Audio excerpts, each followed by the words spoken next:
Isang linggo na matapos ang mabagsik na pananalasa ng Bagyong Christine at Bagyong Leon sa Visayas at Kalakhang Luzon, hindi pa rin naipamigay at nailabas sa warehouse ng DSWD sa Maynila ang mga relief goods mula bansang China.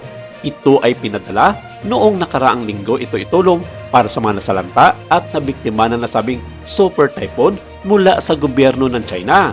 Mula nang i-unload ang mga ito sa cargo plane ng Air China noong October 28 noong nakarang linggo, diniretso ito sa isa sa mga authorized warehouse ng Department of Social Welfare and Development o DSWD para masuri ng maayos ng mga otoridad kung ligtas nga ba ito na ipamahagi sa mga nasalanta ng Bagyong Christine. Ilan sa mga na-unload ang mga nasabing supplies at tulong mula China ay mga sako-sakong bigas, mga gamot, gamit pantulog, mga hygiene kit, mga instant noodles, sabon at marami pang iba.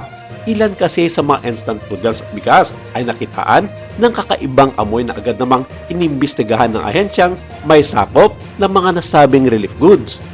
Sa lumabas na resulta na isinapubliko ng pinagsamang pwersa ng DSWD at Bureau of Foods and Drugs, nirekomenda ng mga ito na hindi pwedeng ipamahagi sa mga naapektuhan ng bagyo at konsumuhin batay na rin sa utos sa mga nasabing ahensya ng gobyerno. Bukod pa sa nakakalasong bagay na nakita sa mga nasabing bigas at mga instant noodles, wala rin daw itong label sa pakete, tanda kung saan ito ginawa at kung kailan ito mag-i-expire.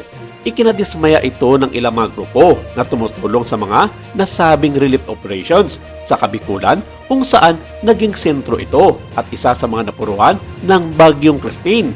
Nirekomenda nila na kung maaari ibalik ito papuntang China para ipamuka sa kanila na walang puwang para sa mga Pilipino ang kumain ng mga pagkaing magdudulot lamang ng kapahamakan sa mga nabiktima ng super typhoon.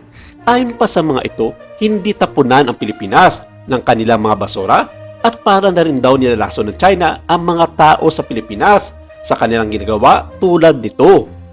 Sa ngayon, wala pa naging tugon ang Department of Social Welfare and Development sa kung anong maaari nilang gawin sa mga apektadong relief goods. Pwera na lamang kung ito ay susunugin na lang para wala nang kumalat at makakain pa sa mga bigas at instant noodles mula China.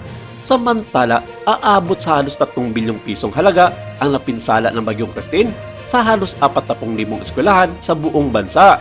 Sa initial na datos ng Department of Education, 2,700 mga classroom ang totally damaged at mahigit sa 1,300 naman ang partially damaged. Halos 40,000 eskwelahan ang nagsuspende ng kanilang mga klase na nakaapekto sa halos 20 milyong mag-aaral at mahigit 700,000 mga guro at mga staff. Sa ngayon, mahigit 1,000 paaralan sa bansa ang ginagamit bilang mga evacuation centers ng mga apektadong residente. 11 mga mag-aaral at 1 guro ang mga nasawi sa kasagsagan ng bagyo. Mula sila sa Batangas at sa bayan ng Himamaylan sa Negros Occidental. Sabi ng DepEd, aabot sa 2.7 billion pesos ang kailangan para mapaayos ang mga nasirang silid-aralan at 680 million pesos naman para sa mga major repair. Maraming salamat. Ito lang muna ang ating update for today.